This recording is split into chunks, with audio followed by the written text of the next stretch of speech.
Swami's feet. I pray again that Swami gives us all the understanding.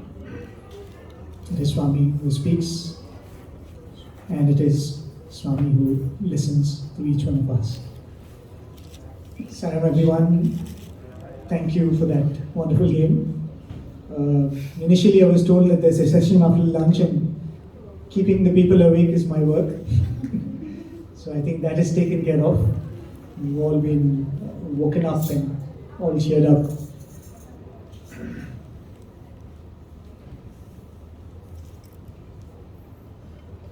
I'll start with a little story that one of my seniors once shared. Swami was taking some of these students to Kodaikanal.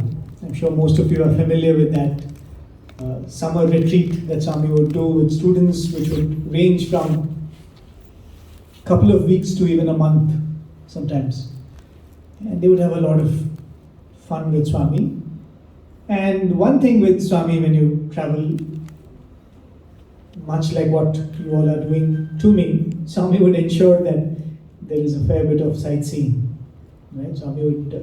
When Swami would go for darshan, sometimes Swami would call the boys and say, okay, all of you go for horse riding, go for boating, because that's the only time Swami can spend with the devotees. The rest of the day Swami was with the students. So one time Swami said, you all should go to this place called I think, Silver Cascade or something like that. It's a very famous tourist attraction in Kodaikanal.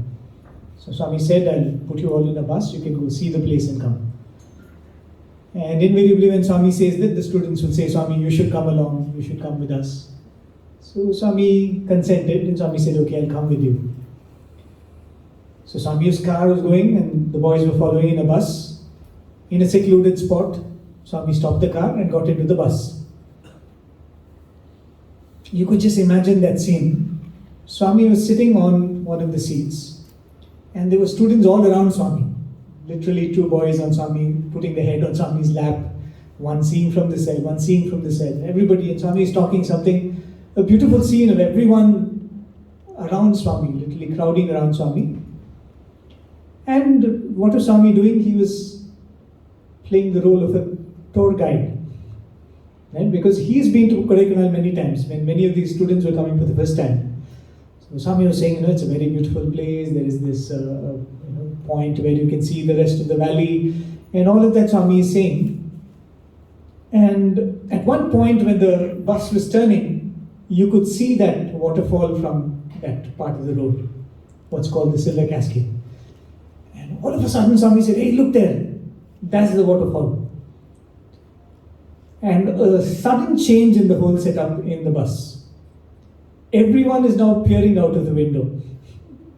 Right? Swami is sitting there and all the students, because it's not their mistake, Swami asked them to see. Right? In 1 second, everyone is looking out of the window and Swami is sitting there. And very softly, Swami said, keep looking, keep looking. All beauty is outside. After all, only God is inside. Is it? All beauty is outside. After all, only God is inside. And it suddenly struck them, however much they were not to be blamed, the message that Swami was trying to give was loud and clear. So instantly the curtains were drawn in the bus and everybody turned to Swami. But for some reason, it looked like Swami was more upset than they thought this whole thing would make Swami, Swami became very aloof. Swami stopped talking. Swami was quiet. Until they went to this particular spot, Swami was quiet. Then Swami showed them around. And very cold, gets into the car and drives back to Sai Shruti. That evening, when all the students are sitting around, Swami is still quiet. Swami is not talking. So all the students and some teachers and VIPs were there invited. They were all sitting around Swami. And Swami is sitting like that, not talking anything. So one of the elders thought, let's begin the conversation. So he said, Swami, it is a good fortune that we are with Swami, we are able to spend this time with Swami. Swami was quiet. And then somebody added, Swami, we don't know what good we have done to deserve this opportunity of being with Swami. Swami was still quiet. And then somebody else added, said, no Swami, we have not done any good to deserve this. We might have done in the past. Some past birth we must have done a lot of good. Swami said, And then someone else added to that, not just us Swami, our parents and grandparents and ancestors, the good that all of them have done is what has given us the merit of being with you. And he said, So they understood, you have to keep quiet now. And then Swami said, have you heard of these great sages and saints who are supposed to be meditating in the Himalayas? Right? They've been doing meditation and tapas for so many years. Have you heard about them? Swami said. And then he continued, very profoundly, Swami said, when I go to give them darshan, right? They might be worshipping any form. They're not necessarily doing tapas to have Swami's darshan. Right? They might be worshipping Lord Shiva or Devi or whatever is the form they are drawn to. But Swami said, when I go to give them darshan, Swami said the darshan lasts few seconds. And here you are, spending so much time with Swami. Then he went on to say that how easy it is for all of you. You jump into a bus, you come and see me, you get into a flight, you come and have Swami's darshan. And then Swami said, you know that you don't deserve it. Right? You know that you have not done any good to deserve this, but you don't want to let go of the credit. So you say, maybe in some past birth I must have done, or my father must have done, my grandparents must have done. Right? The humility is not complete. You don't want to let go of that credit. And then Swami said, remember this, not one of you in front of me deserves 1/1,000,000th of the time that you're spending in front of me. He said, yes. Have you done good? You have done good. Your goodness has ensured that you get drawn to my godliness. But not one of you is worth 1/1,000,000th the time that you're spending in front of me. Swami didn't stop there. What he said next was more important. Because he said, but the saddest part is not that. The saddest part is not one of you is making use of 1/1,000,000th of the time that you're spending in front of me.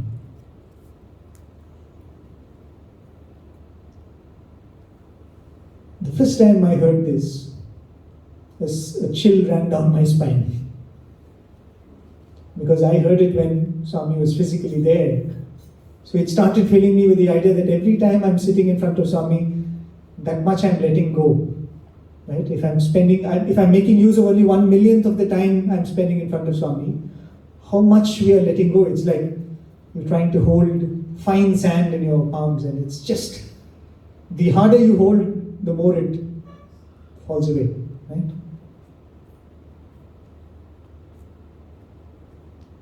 What is a good sum of money in Singapore? Because I don't know, 100 million or $1 million? Is that a lot of money? Because sorry, our references are so bad. I remember this used to happen with Swami. A classmate of mine, after we had finished graduation, he got a job in a bank and he came back to have Swami's darshan and take Swami's blessings. And it would happen that there would be a lot of parity in salary, right? You come from a Satsang university versus some of the premier institutes, Indian Institute of Management or something like that.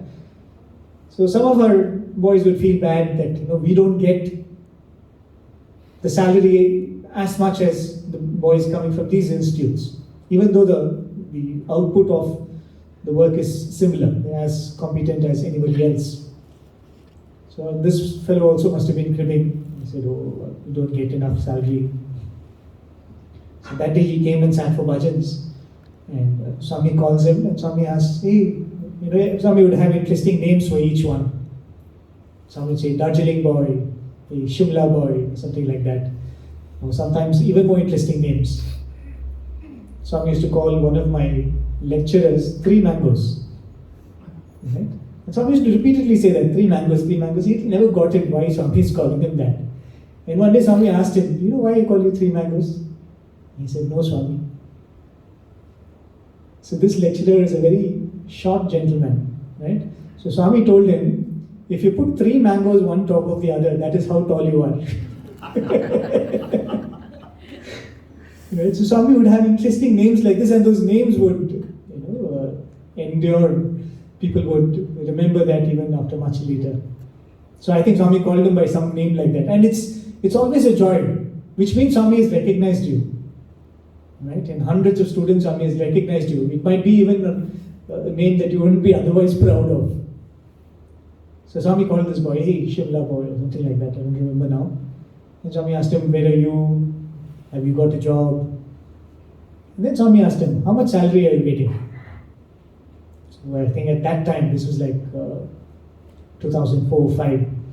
So he said, Swami, they're giving me just 18,000. And Swami was like, 18,000? Why are they giving you so much money? Because the reference is so off, right? In Bharti, 18,000 is a lot of money. This boy was complaining till then to all of us how he is getting paid so less. And Swami is telling, 18,000 rupees. Are you doing enough work for that? This boy says, no, Swami, they cut taxes and all that, and still 18,000 is a lot of money. Right? So that's why I'm asking, let's say $1 million. So let's say someone comes and gives you $1 million. What will be your emotion? Can some of you say what will be your emotion when someone gives you $1 million? Or say $100 million? Excited, thrilled. Excited, thrilled. Anything else? Shock. Why me? Holiday. Right. Holiday, yeah. How to spend that money? Grateful. Anything else? Ecstatic. How to go about it? So what is that emotion like? Excitement. The excitement you are lost. Oh, what I do this, what I do that, what I do this. Right. I have 101 plans.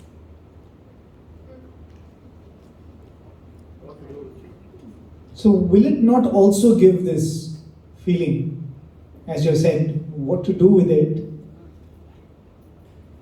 In the sense like, maybe a little more prudent in our thinking and say that, I don't want to just use it up. Right? How do I use it in a manner that it really lasts? You don't want to be rich for a day. Right? I mean, that's not maturity.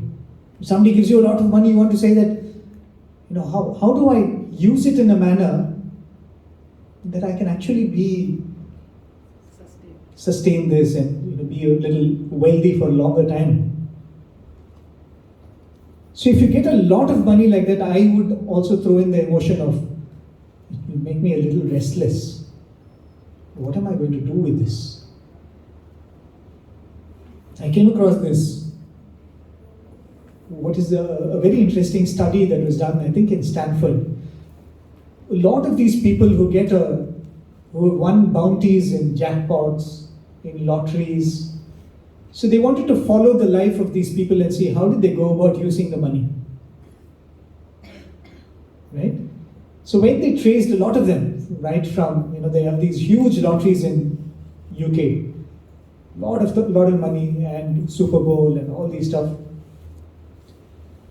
The study threw up something very stunning. It said 70% of these people who had won money like this squandered it off in the first 1 year. and they all land up in the same financial situation they were before they won the money. What a scary thought. Right? Isn't it a scary thought? So oftentimes, with the acknowledgement of what a blessing it is to know Swami, should come this fear-filled restlessness. Am I making the best use of this? It's one thing to be happy, it's one thing to be grateful, it's one thing to be excited about it. But am I making the best use of this?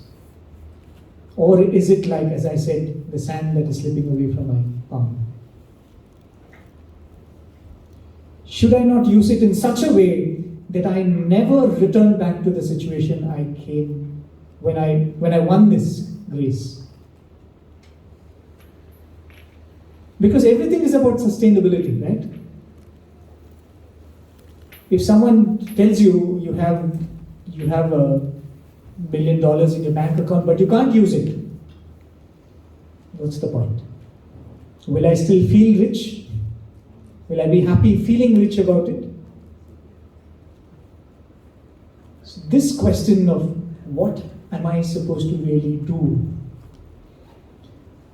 Well, we may discuss an answer for that. I will also throw it up to all of you. But I think more than anything, what is important is that restlessness. Constantly ask, every time you sit in front of Swami, every time you pray, every time you do bhajans, Swami, am I making use of you? Right? I know it sounds a little odd to say that. But am I making use of you? Am I doing justice to your presence in my life? So one of the teachers once asked this question to Swami.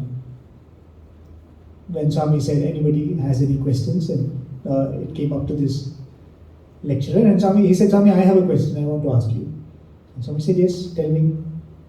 So he said, Swami, I want to know from the avatar. I want to know from the avatar what is the best way to use the avatar. What is the best way to make use of this presence in our life? So I will come to that answer eventually, but I would like to just ask some of you, what do you think is the best use of Swami's presence in our life? There are no right or wrong answers. There are only answers that we eventually grow out of, I think. Right? The answers which eventually mature and ripen. So what do you think is the purpose of Swami's presence in our life? Anyone? Yes? Guide us and protect us and show the path we have to walk in a proper way. No lies, be truthful, loving, caring. Right. So he guides us on this path of love, truth, and how do you move forward, be a good person, right? Anything else? Self-transformation. Self-transformation. So should you say from bad to good? I used to say this in a lighter sense, I don't mean it. I used to say this, Swami, I was always a good boy. And even before I came to you, I didn't have any bad habits. Only thing is, after I became a student, you took all the credit. Just in a lighter sense, because I know what his presence means in my life. It makes a sense. I mean, transformation is a big thing if someone is really bad and they've turned a new leaf. For most of us, the transformation is very subtle, and that is one of the things I'm driving at. So anything else? Or should I rephrase the question in this manner? Right now, Swami is here. Right now he is here, and wherever you are, he is in your house, he is in my house, he is in Parthi, he is in Singapore, India, Malaysia, Australia, anywhere. Why did he have to come in a form? What is that he could achieve only by coming in a name and form? Right? That would be his purpose, isn't it? Because if it could have been done otherwise, he wouldn't have had to come in a name and form. why did the Supreme Lord, who is omnipresent, have to come in the form of Satya Sai Baba into our life? If we are able to find out what is it that he came for, that becomes his purpose in my life, isn't it? So can anyone think of what is that purpose for which he came? Even God has to go through the cycle of joy and suffering alike. Why did Rama's life, Krishna's life, Buddha's life, Right. and Swami's life all show the same thing, that when you come in that human form, Right. So to sort of set an example, you could think of, yeah. human cycle, whatever it Right. involves. But why would he have to come? So you and I are forced to come. We don't have a choice. Swami says you all have done karma. You have to come and enjoy it and suffer it and whatever it is. And very clearly, even in the Gita, Krishna says, I am beyond karma. There is no necessity for me to come. But still he comes. When you Raising your see dharma. Raising our dharma. and for our understanding, because he needs to talk to us in our language. When he's not there, omnipresence and all, we understand that, but And in Gita, Krishna So- says it's for us to raise and to upbring us, it's not for him to come, but for Right. us, for our Right. So that is understood. He has come to raise us. But why is it that he cannot do it without a form? when you see, you believe. When you see, you form, you see something, it's a form, you believe, Right. words are transformed. So physical appearances are, instead of picturing something in your mind, there is something to look at directly. okay, In Gita, Krishna says, Yada yada hi dharmasya Right. gnane bhavati bharata, abhyutamam dharmasya tadatmanam sajamyam. That means, whenever there's a decline in dharma, Right. he takes the form. so whenever there's a decline in the righteousness he comes. So there was this student who asked this question to Swami, very interestingly. He said, Swami, in the Gita you have told, Yada yada hi dharmasya glane bhavatu, that you come. You also tell us that the first Yuga, Satya Yuga, was perfect. Then Treta Yuga came, it was a little better. Then Dwapara came, it was not as good as Treta, and now you have Kali Yuga. So the student asked, Swami, in Treta Yuga you came as Rama, things became worse and it became Dwapara. In Dwapara you came as Krishna, things became so bad it became Kali. So what is this? You say that dharma is being established, but we see that dharma is actually declining. So how do we make sense of that? This was a question he asked Swami. I will tell you what answer Swami gave, but before that, any other thoughts? His love for his children, his love. Right, okay. His love for his own children. It was one of the ways by which Swami can express his love. Also to show the capability of the human, right? What all we can do through his work, the Right. immense work that he did in his avatarhood, be it, everything, right? Mm. You know all of it. To me, that water project was stunning. Mm. Everything, the side, the educare, the social care. He has shown what humans can be capable of if they Right. direct themselves in the right. Absolutely, right. So that is also one of the very important things. In fact, there is this very interesting story, some of you might have heard it. We narrated it as part of that Satya to Sai series also. When the students were practicing for gymnastics during the sports day, right? And Swami was going for a drive. And Swami just came into that gymnasium where they were all practicing. So these were the gymnasts of the hostel are the athletes, right? Really well built, very healthy, those kind of sculpted bodies. So Swami comes there and there was this ace gymnast of the hostel who was doing all these routines. And then Swami sat there for some time, saw whatever they were doing, Roman rings and all that stuff. And then Swami started giving some tips of how to maintain your health. So Swami said, you should do these kind of exercises, you should warm up your body before you start doing things like that. And then slowly Swami started talking about how to build muscles, what kind of workouts you have to do. So this boy who was standing in the corner as part of that group which was listening, I think a smirk must have escaped him. Right? He just couldn't control himself. And Swami saw it. And Swami looked at him, why are you laughing? Why are you smiling? He said, no, Swami, nothing. Then Swami stood up and Swami said, I know you are thinking, look at Swami's form. He's telling us how to build muscle. And here was this really well-built, muscular athlete. And Swami said, I know that is what you're thinking. He said, what does Swami know about bodybuilding that he's teaching us? And then Swami said, you want to try out? Swami said, come. Who's coming? It was an invitation to arm wrestle with Swami. Right? And forget about winning or losing. It's a time you have a chance to hold Swami's hand. So this boy came forward and said, yes, Swami, why not? So when he first held Swami's hand, he said, here Swami, he's so tender, looking so soft. Let me not hurt Swami. So he held Swami's hand as gently as he could. And Swami held it. So the others were standing around and they were all probably envious of the chance that this boy was getting.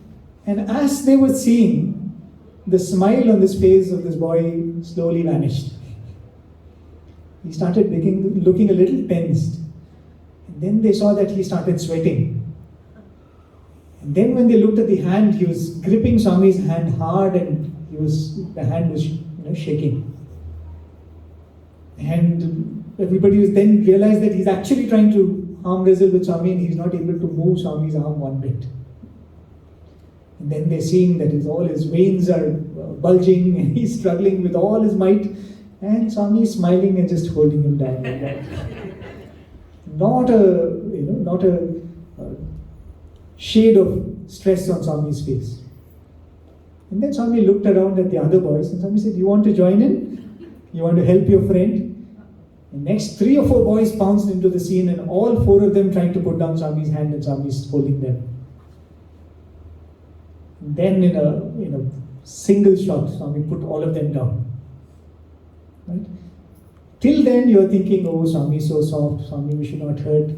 After this happened, all the other boys are like, yes, Swami, of course, you can. You can put down the whole world. What's so surprising in that? Then Swami said, do you know that I did not use any of my divine power at all? I did not use my divine power to put you all down. So they said, no, this is not fair, Swami. I mean, you're God and you just admit it. You used a little more than human powers. Swami said, no, I did not use any human powers. Then Swami said something very, very profound. Swami said, this is the power of purity. And then Swami said, from the time that this body has touched ground, touched Mother Earth, not a single selfish thought has crossed this mind. Not once a selfish thought has crossed this mind, and what you witnessed is the power of that purity. Right? So when you said that he comes to give an example of what we are capable of achieving through this human body, human birth, he has come to show that, no doubt. So to that question of what is the best way to use the avatar, what do you think Swami's answer must have been? And don't think too beyond simple things. Right now, what should I do to make use of Swami's presence in my life? Anyone? Think of me. Surrender. Think of me always. Be fully in that moment. Be in the present. Have faith without any expectation. Have faith without any expectations. Develop a level of purity. Try and develop a level of purity. Walk with the Lord. Sorry? Walk with Swami. Walk with Swami. Inquire. Sorry? Follow his teachings. Surrender. So, yes. Realize his divinity within you. Realize his divinity within you. Inquire whatever you Inquire, what am I here for? Being a part of him. Being a part of him. Put God first, others next, self at the last. Right. Put God first and then others all next and self at last. Right now, all of this is, as I said, nothing is a wrong answer. Everything is the correct answer. Everything is part of that correct answer. But now, okay, you're not going anywhere. There are no troubles for you to surrender. You're not thinking of others right now. Each one of us, right? Don't think of your family, don't think of anything else. In your life, Swami has come. He is there in your life. Right now, what is it that I should do, I can do, which will make full use of this moment in which Swami is there in my life? Believe. Believe, okay. Gratitude. Sorry? Gratitude. Gratitude, okay. Experience Him. Experience Him. Praise. Love Him the most. Thank you. Do good and serve the people. So, that's the answer. Love. Swami just said this. Swami just said, what is the best use of the avatar in your life? I want to know from the avatar. Swami's answer was, love me. As simple as that, as complicated as that. And that's why I said nothing what you said was wrong, right? None of what we said was wrong, because everything else becomes an expression of that love. When I say I want to love Swami, I often say, please don't tell me love Swami. Explain to me what that is. Don't tell me love all. Explain to me what that means. Because it's like a very mushy word you can throw at someone and say, that's what you have to do. Something more practical, right? What should I do? Love Swami, but what is it? So all the answers that you gave were in different stages of our journey. We'll come up with this. So if I love Swami, what should I do? Yeah, I have to look at his teachings. If I love Swami, what should I do? I should become selfless. I should do Swami's work. I should come and work in his organization. Like some of us, I would go and work in Swami's institutions. But what Swami said, you must love me, is much, much, much more profound than what we can imagine. And an entire lifetime can be spent just by asking Swami, what is it to love you? Swami says this very beautiful thing in one of his discourses. He says, you come to me for all kinds of things. You come to me, you ask me for admission in some college, and I want a child. One of my classmates, Swami had called him for an interview, and along with him, Swami had called another couple, an elderly couple. And if I'm not wrong, it was the same interview. He heard Swami speaking to this couple in fluent Malayalam. This boy didn't understand a word of it because he was a Telugu boy. But Swami was fluently talking to that couple in Malayalam. That couple was talking back to Swami in Malayalam, and like very beautiful conversation happening. And he could make out that there was something serious exchange was happening between that couple and Swami. And then all of a sudden Swami turned to this boy and Swami said, do you know what happened? Swami said, see, this couple, they came to me long back. They were a young couple then. They came to me and said, Swami, we want a child. We want to have a son. And apparently Swami told them, why do you want to have a son? It's all right. Why don't you lead your life just the way you are? Swami usually doesn't say that, right? Swami never says that to couples. So here was this couple who was saying that, Swami, we want a son. And Swami was saying that, no. They said, Swami, but we want a child. We would like to have a child. And Swami went to the extent of saying, why don't you take me as your son? Right? How sweet of Swami to say that. Swami said, why didn't you take me? Why do you want another son? So then the couple said, Swami, you know that we both are doctors. And they used to run a fertility clinic. Right? They said, it's very odd if we do not have children of our own. So they said, Swami, we want to have a child.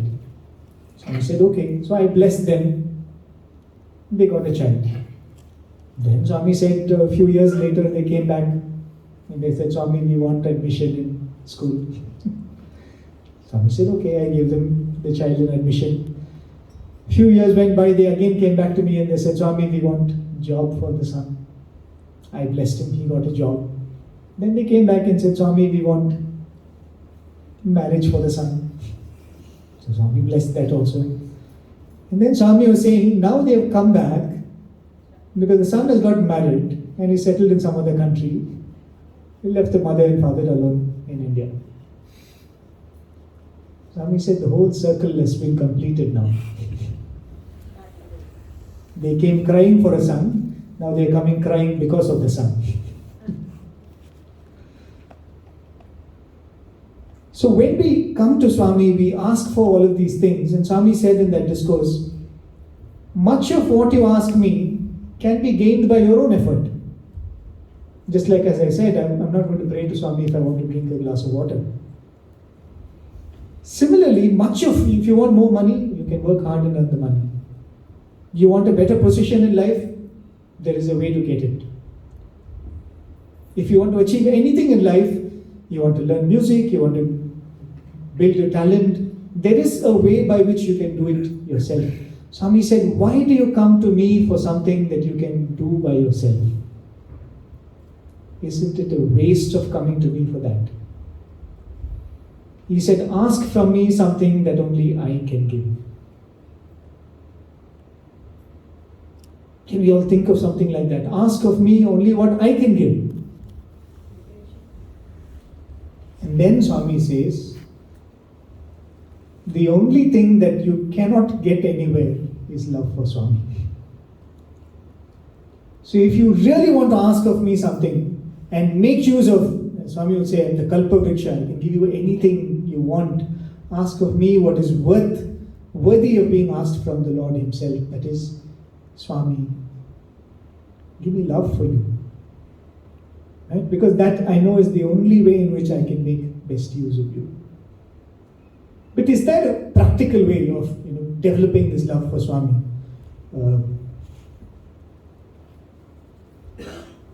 There was this very interesting question that Dr. Hislop asked Swami once. He said, Swami, isn't it that you either have love or you don't have love? You have devotion, you don't have devotion.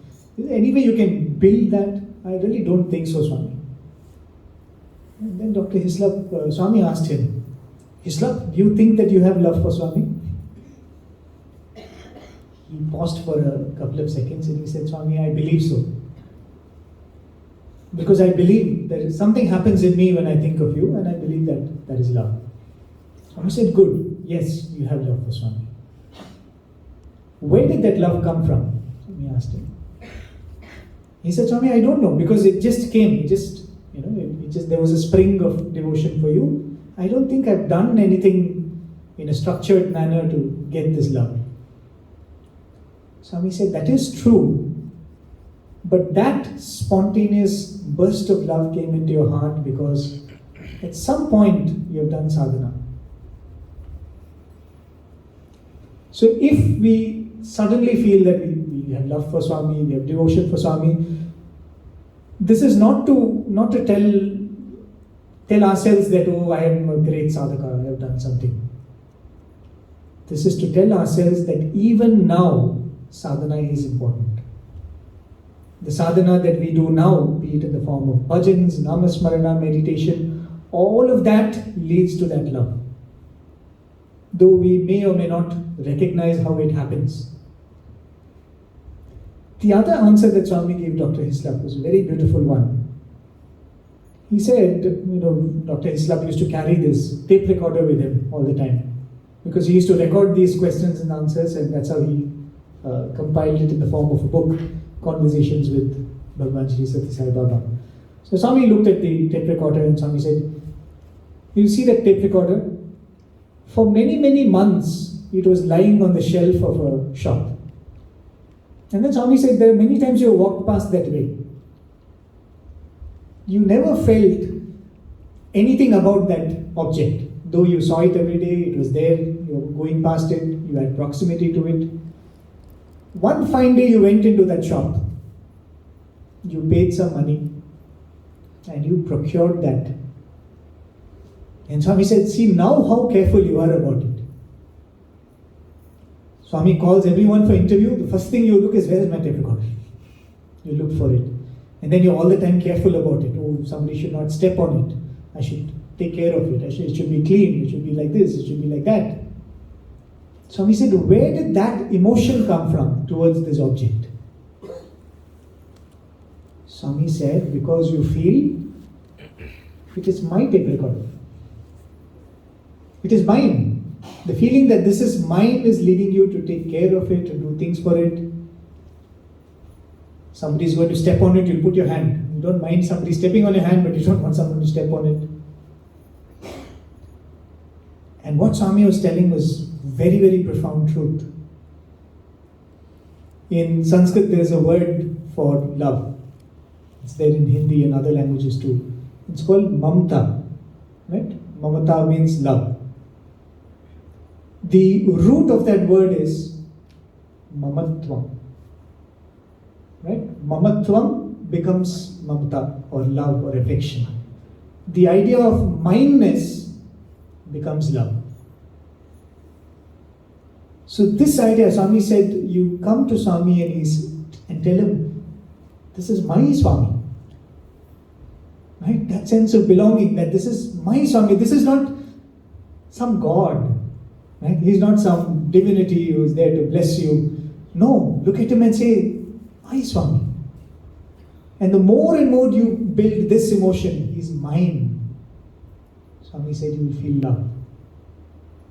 And everything that we do is only trying to express this love, because love cannot be put in words or put in actions.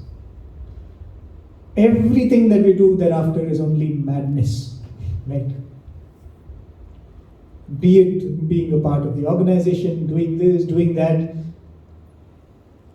Even people like us staying in Prashantinilayam. Is staying in Prashantinilayam or working for the trust equal to loving Swami?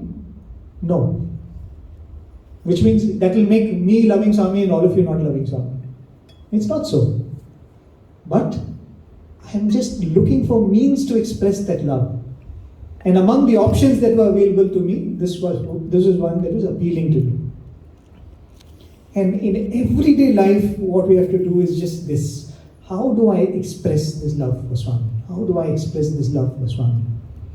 Coming back to that question of dharma sthapana, right? Every time God comes, dharma is coming down. Swami tells in one of his discourses, there is this fallacy, this wrong belief that God comes down to protect the pious and punish the wicked. Paritranaya sadhunam vinashaya chatushkritam. Swami said, do you know that I can never see the bad in people? Imagine, Swami says, I can never see bad in people, I can never see evil in people, I only see good. Because that is what Swami asks us to do. See only the good. Swami said, by nature I cannot see evil in people. How will I then discriminate? How can I punish the evil? How can I protect the good? The only purpose for which God comes down as an avatar is to kindle love. As someone said, when he comes in a human form, he's more relatable. Right? His love is actually very, very supreme, and it takes a lot of time to understand this.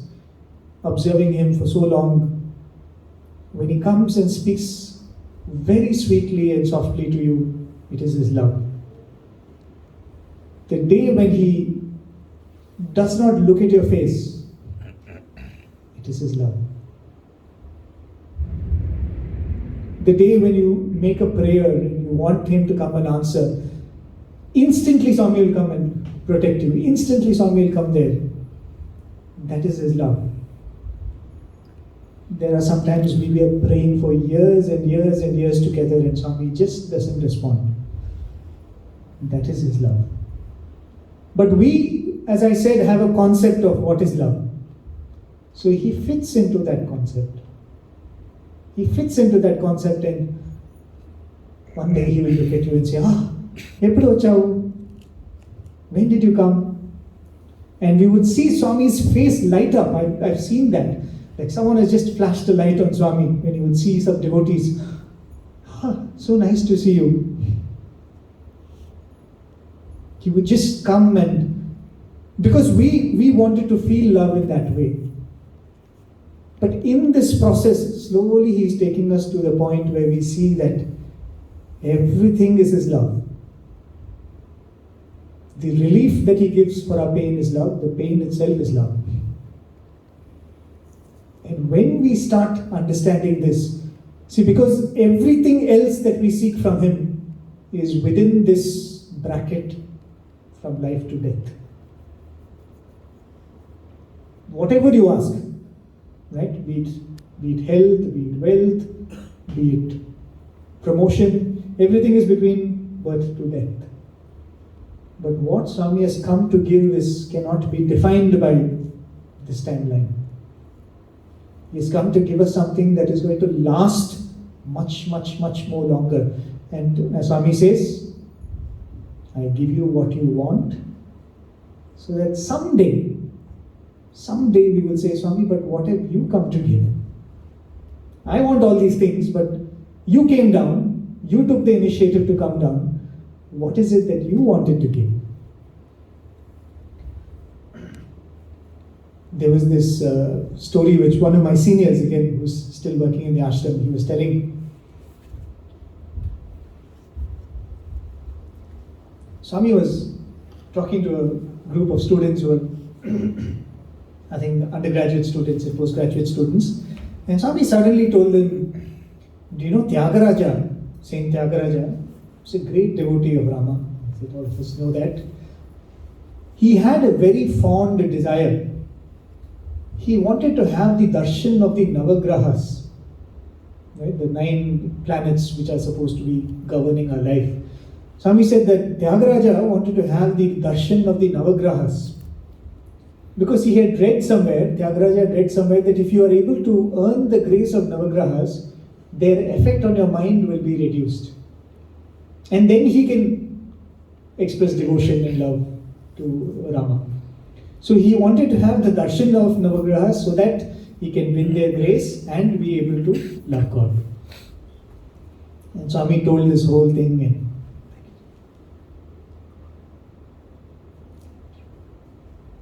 so Swami told this whole thing, and Swami said, Chala Papa. He tried very hard, but he could not get the darshan at all. The boys were listening to the story. Suddenly Swami's eyes lit up. Do you want to have the darshan? Imagine the great Tyagaraja could not have the darshan, and Swami is asking, do you want to have it? Meer chustara, do you want to have the darshan of Navagrahas? So he said, yes Swami, why not? Tyagaraja has not got it, we are getting it. Right? Can put it on my tombstone. So he said, yes Swami, why not? And Swami waved his hand and apparently materialized a copper plate, right, in which the houses, as we see in an astrological chart, is there, and the different Navagrahas and their Vahanas were all engraved on that. So Swami showed it to all of them. And Swami said, see how lucky you all are. That darshan that Tyagaraja did not get, you are all getting. And Swami showed it around. Then Swami asked, do you also want the blessings of the Navagrahas? Swami has given the whole details of what happens if you get the blessings of the Navagrahas, isn't it? He said, Swami, that blessing which Tyagaraja craved for and did not get, will we say no to? Then Swami called the students one by one. Swami called, put that plate on their head. And I think Swami might have even chanted something and did this whole thing. And then suddenly Swami started laughing. And then Swami said, you fools. That Lord who can create the Navagrahas is in front of you. And here you are, delighting over this fact that we had the darshan of the Navagrahas, blessings of the Navagrahas. And see how beautifully Swami played it along, right? Because that is how small our mind is. The blessing that he has come to give is already given. the day he has stepped into our life, the greatest blessing is already given. I often think of this way, you know? Again, going back to these game shows where you win $1 million, who wants to be a millionaire and all that, right? If you observe any of the winners, how is the last round like? You correctly answer the last question and they write a check and they give it to you.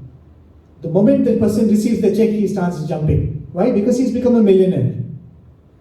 The money is still in the bank. Money has not come to him. But that sign means that you're a millionaire now. The same has happened to each one of us. The day Swami has stepped into our life, reaching that goal, whatever it is, I don't know, I can't define moksha and all that. Whatever is that ultimate goal has already been written on a check and given to you. So what happens when these episodes of Swami coming as Navagraha? See, one thing which oftentimes even our own students in the university tell us is, all these are stories which happened in the past, it didn't happen to us, we are not the fortunate ones. It's the same Swami. It might not have happened to me, it didn't happen to me. But that Swami is the same Swami, isn't it? So what should this recognition of who Swami is do to our life? So when Swami said that the best way to make use of my presence is to love me, much later Swami explained what is this love. Swami asked some of the students, do you know what is love? And then Swami drew a triangle on the air, right, in the air. Swami said, love is threefold. Swami says love is selfless, fearless, ceaseless.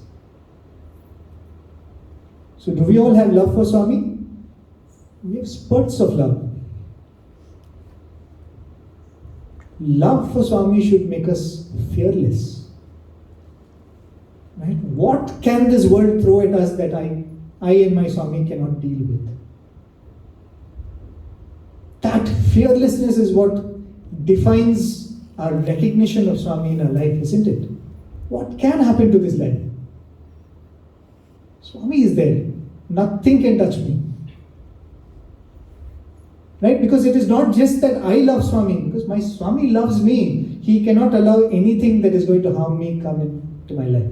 If it happens, it only because it is good for me. That fearlessness, Swami said, is a sign of love. And then Swami said selflessness. I'm sure all of us have felt selflessness towards somebody or the other, right? Towards our child, towards our parents, towards our wife or husband. That selflessness turns to Swami. As someone said, putting Swami ahead of you, all others next and myself last. Again, it becomes an expression of that same love. And finally, Swami says ceaselessness, changelessness. Loving today, not loving tomorrow. Swami would very beautifully say, Sankatam vaste, Venkataramana. The moment some problem comes, Swami, Swami, Swami. Tomorrow everything is fine, then we forget Swami. Then how do you ensure that you think of Swami all the time? Gratitude, right? As someone said, gratitude. The moment you develop the attitude of gratitude, you will find ways to think of Swami even when you're happy. Swami, such a nice thing happened, thank you. So that changelessness in this nature of love, there is this very beautiful portion in the Ramayana where the duel between Vali and Sugriva is supposed to happen, right? And this is in Ramkatha Rasayana, Swami writes it this way. So Sugriva is still not sure of Rama. This is this king who has come, who's like in exile. Will he be able to help me? Because Vali is an extremely strong personality, extremely strong. So he says, before I forge a friendship with Rama, I will have to test him. Is he really strong enough to defeat Vali. So the test that he gives Rama is, when Vali and Sugriva were younger, they had this contest between them. They would go to a place where there is a row of palm trees, and they will shoot an arrow at it, and they will see that how many palm trees can one arrow go through. So in that contest, he says that I got only 2 trees, but Vali got some 5 trees or something like that. So he takes Rama to a place and he says, if you're able to shoot more than 5 or even as many as 5, I will take it that you're strong enough to beat Vali. And even as he's saying this, Sugriva says that these palm trees are much thicker and healthier than the trees that we brought down. So in his mind, he thinks that even two of these trees, if Rama is able to bring down with his arrows, he's really strong. Rama smiles and he shoots an arrow, and Swami writes 11 trees were brought down, and those 11 trees were taken and thrown at a huge distance away. The moment Sugriva sees this, he realizes whose presence he was in. He says, this cannot be a human strength. And he falls down at Rama's feet and he says, oh my God, I did not recognize you. You're the Supreme Lord, you're the Supreme Master and all that. And he says, I'm not interested in that kingdom anymore. I will serve you. I found the Master, I will serve you. That is more than enough for me. This is enough, Swami, I will serve you. And Rama says, but I've already given you the word, so let us go. Let us fight with Vali. So then what happens? The fight between Vali and Sugriva happens. I think most of you know the story. The first one is a disaster. Rama is not able to recognize which is Vali and Sugriva. And he comes back, all battered up, because Vali has beaten him up black and blue. Sugriva comes back. What does he say? Oh Rama, you are such a cheat. I trusted you and I went for the battle and see what has happened to me. And then he says, had you told me that you are not able to, at least I would have fought, as he could have. And he says, you cheated me, I trusted you, I went like this. Then Swami writes very profoundly, very beautifully, he writes, Rama tells Sugriva, but Sugriva, I could not see the difference between you and Vali. Means, you are also a monkey. Your mind is also like Vali's only. And then what does he do? He puts a garland around Sugriva and he says, now you go. What does that mean? It is a garland of grace. I think that's precisely what Swami has done to each one of us. Left out into the world, there will be no difference between us and anybody else. That is the case, right? We are all as worldly as anyone can be. But Swami has put a garland on each one of us, a garland of grace, so that at least now behave differently, carry yourself differently. So then Swami goes on to write that after Sugriva comes back fully hurt, it seems Rama just caresses the wounds that Sugriva had, and instantly all the wounds get healed. And again Sugriva says, oh my God, Rama, you are the great Lord, you are the Supreme Lord. I don't want the kingdom, I don't want my wife, I will serve you. And then Rama says, Sugriva, relax. He says, this is not devotion. This is only emotion. What comes and goes is emotions. Devotion is that which never goes, which never comes. That changelessness, that steadiness of devotion. Right? So right now, do we all have love for Swami? Yes, I would like to believe so. But is it that love that he deserves? I can tell from myself, not yet. That day when we are able to love Swami, the way Swami loved each one of us, that day our love will be perfect. And the best thing that we can do, the only worthwhile thing that we probably can do is constantly ask, become restless. I've got $100 million, what am I going to do? This thought should probably wake us up in the middle of the night. Am I making use of this opportunity that I've got? Swami has walked into my life, what am I doing? everything else will go on, right? We were all students of Swami, we had our career, we had our education, people got married, family life, everything goes on. But in the midst of all this, Swami, what am I supposed to do with this blessing? What am I supposed to do with this blessing? And if it is to love you, how do I love you? If I'm not able to love you, Swami, give me that love, give me that love, give me that love. Swami would say that's what the Gopikas did. Swami would sing that beautiful padyam, Prema Rahita Marubhumulalu, Prema Kuralu Pimpunda. He says the Gopikas go to Krishna and say, Krishna, we have realized that our hearts are barren. They have no hope. You come, you sow the seeds of love, you nourish them with the waters of love, and you ensure that they all sprout into saplings of love. And Swami has said this. Swami said, if you acknowledge that only Swami can do this and you come to me and say, Swami, give me love, Swami said, I will. Because that is completely different, right? To know Swami like that, to love Swami like that. Because this life is extremely small. We are so obsessed with it. But believe Swami when he says that, thousands and thousands and thousands of lives we have led. In all those lives we have pursued money. In all those lives we have pursued companionship, family, and wealth and welfare.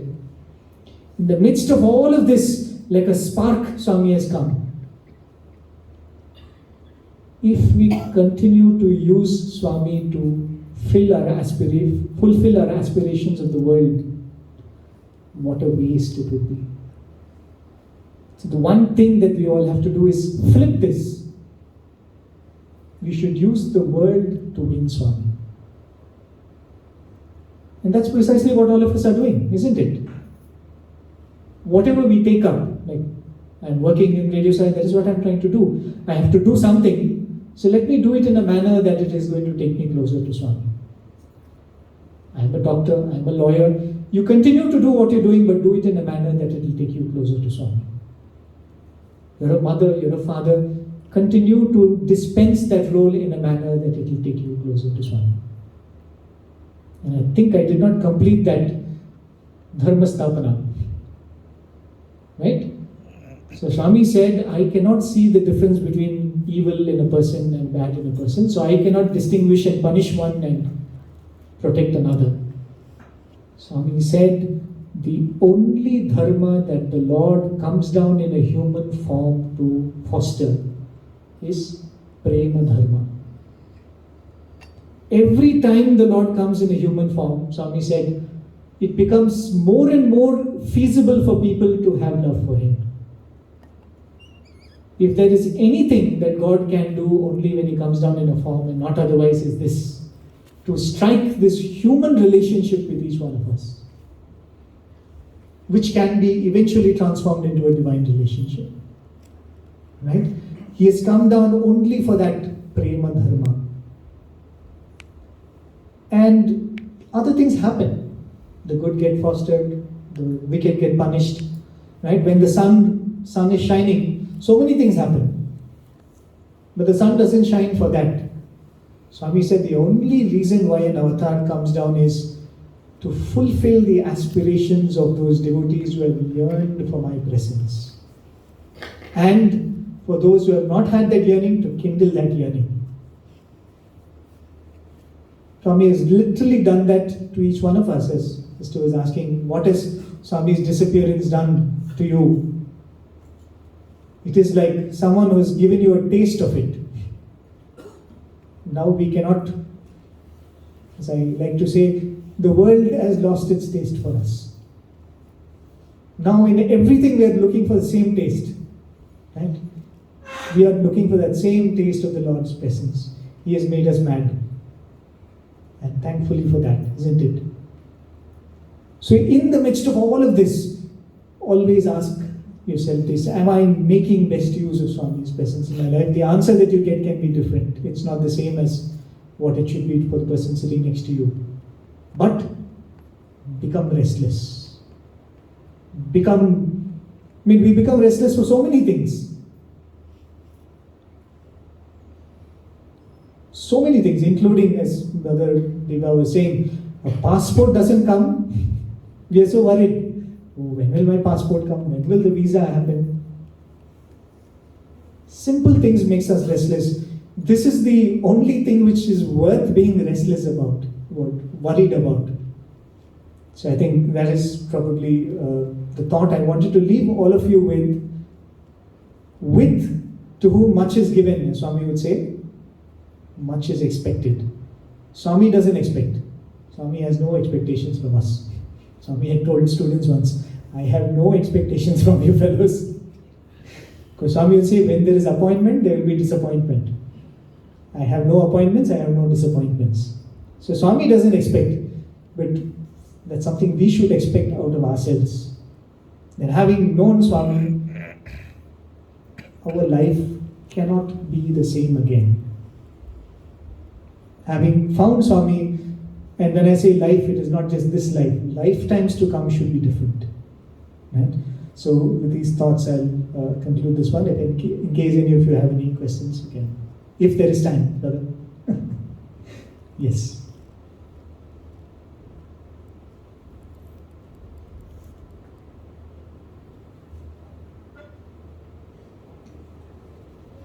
There was one, I think I'll take that. Yeah. When does Swami interfere with karma in a big way? Would prayers help with it? So thus, this is a question we always have. Right? Karma, is it impregnable? Can grace really come and break karma? Swami's one-line answer to that is, nothing can come in the way of my grace. Not your karma, not anyone's karma. If you win His grace, there's nothing that can stop it. That is the bottom line truth.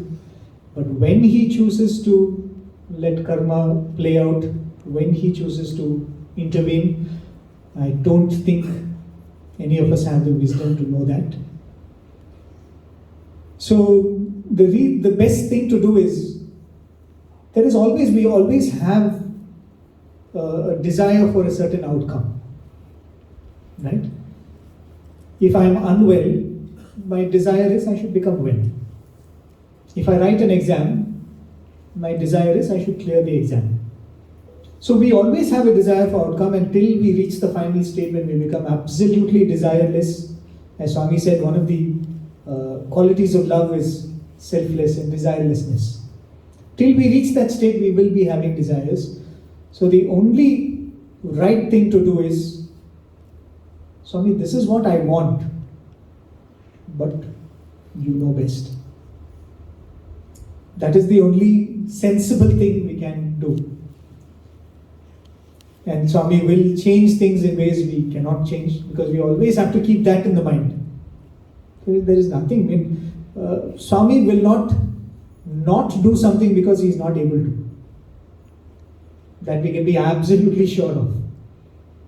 There was this student of Swami who had finished his exam, his bachelor's. So in those days, there was no master's in Swami's college. So you had to go to a college in Anantapur and do there. So some of these boys who had finished their graduation were sitting in the mandir, and Swami had come to them, and Swami said, okay, what are you all doing? You go back, join your father's business, you go and take up a job. Some of the boys were saying, Swami, we would like to stay back and serve. And Swami said, no, there's no place. All that drama used to happen.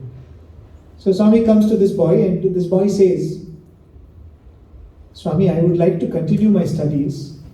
If it is possible for Swami, if Swami can get a seat for me in Anantapur, that government college, I will stay in Parthi and attend the college there, or something like that, he told. Till then, Swami was talking to everyone. The moment the boy made the statement, Swami turned to him very sharply. So he said, what did you say? He said, Swami, seat in the college. What did you say before that? He said, Swami, if it is possible for you. Right? In Telugu, Swami, Meeku veelaithe, if it is possible for Swami. Swami said, what do you mean by that? Swami said, see, if that is the faith that you have, then you don't deserve grace. Swami said, I can get you a seat, but I will not get you the seat. That faith should, in every thought, every word, it should express. Right? He very casually, very politely, he said, Swami, if it is possible for you. So even in that word, Swami doesn't like you to express doubt and so on. So when you are in a trouble, will Swami come and please? Yes, definitely he can. He most certainly can. But the more and more we develop the maturity to accept that, Swami, what you choose, I accept. As I said in the morning, we don't realize, but we are all the time praying only for peace. Right? We are not praying for anything else, we are only praying for peace. The more we understand that, in this thought itself you get peace. Swami, you take care of it. If it happens, it happens. If it doesn't happen, it's your will. You already have got that peace. And when it happens, you are again happy. When it doesn't happen, you say, okay. It's all nice to talk about. Each one will have to learn in their own difficult way. Right? Yes, anything else? Yes, brother. Thank you, Brother Prem. Sorry, I think I missed a part in it because there was a part where you were saying there was a student that had asked Swami, that every Tveta you're coming and rather than things becoming better, was sort of so Swami said the only dharma that I come to foster is prema dharma. Oh, so that was right. And then Swami actually went on to say that, see, I came down as Rama. How many devotees you see in the Kali Yuga who became saints only because of their devotion to Rama? He came down as Krishna. So many more people attained that ultimate state worshipping Krishna. Then Swami said, I have come as Sai. You will see how many more people benefit out of devotion to this form. And we all are seeing it, right? I mean, all of these other avatars were all, as we call it, local avatars. Right? Rama was confined to his kingdom. Of course, because of his travel, the subcontinent benefited. Krishna was again still confined to the subcontinent during his life. But we've seen Swami's avatar. It's a worldwide phenomenon, isn't it? And we can only think of the world. We don't know what benefit the other worlds have had. So that presence in a human form has a huge impact. And I'm not saying that it's only the physical presence. It is the name and the form. Right? That's why I keep saying name form. Because even when the physical presence was there, for people like all of you in Singapore, it was only name and form. Physical form was there in Parthi, safe. Right? But when you're closing your eye and thinking of that form, when you're taking that name, you connect. So the Lord, who is by definition beyond name and form, comes down with a name and form. And then when you slowly start understanding, hey, you cannot define him with his name and form. He must be more than that. Then the next step, what you will say, okay, all divine names are his. Whether you call him Jesus, you call him Allah, you call him Zoroaster. That understanding comes, okay, all divine names are his. Then slowly will come the understanding, why only divine names? Every name is his. Why only divine forms? Every form is his. And when that state comes, suddenly it will occur to you that Lord who came down in a form and made us mad for him, made us run after him, crave for him, he is in me all the time. Right? I am him. When I remove this name and form of Prem and this body, what is left is him. Right? That will come. And that's why I said that check has already been written. For each one of us it has been written. We will all reach that state. But if we are conscious that this is what it is, why we can enjoy it right now too. Right? That's what happens. The moment someone writes a check for us, we are happy right now. We don't say, okay, when I go to the bank and see the money, then I'll jump up in joy. The person jumps up in joy at that moment the check is written. So similarly, that confidence we should experience now. That excitement. Of course, you cannot be dancing on the street and going around. But Swami said, people will come and ask you, what is the secret of your happiness? How is it that you're happy all the time? And I see that you have problems. Swami said that way they will know that you have something which they don't have and they will ask for it. And they will find Swami. That is the only way we can spread Swami's name. Not in any other way. Not by WhatsApp groups, not by social media posts. Only by we being not an example, we being an expression of what it is to know Swami.